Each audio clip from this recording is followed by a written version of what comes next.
Peace, Black family. So I was reading an article in a Caribbean newspaper called Caribbean News, and the article was talking about a bookstore in the UK that had been around since like the 1960s, and it was influential in starting like the Black Power movement in Trinidad and etc.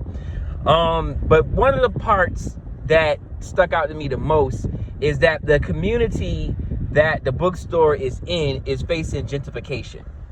And it immediately brought me back to what Neely Fuller talks about with his idea of racial confusion displacement, right? That he talks about in his book.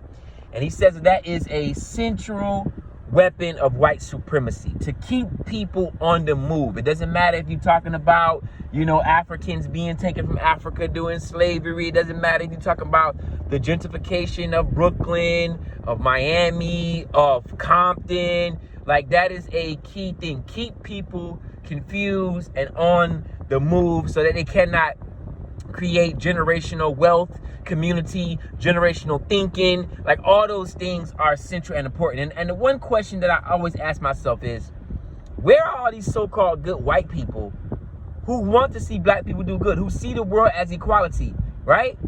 Why aren't they standing up against the idea of gentrification? You know why? Because a lot of them are actually moving into your communities. A lot of the white Hispanics are moving into your communities. Yeah, they're moving in there, as if, all the people that transitioned that were unalived on these corners are some type of trophy for them. They're moving into the bad neighborhoods that black people once lived in, the Overtowns and the Brownsvilles, or whatever community you want to name. They're moving in there.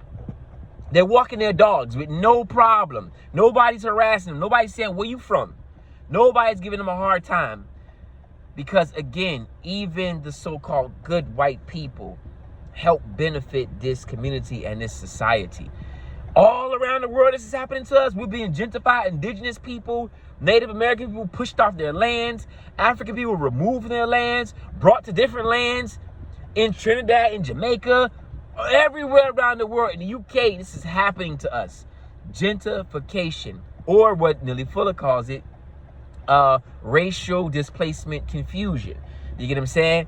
And we can't sit around here and say and argue about which white person we are going to allow to be in our space when essentially all of them are participating, whether directly or indirectly, in this so-called displacement confusion.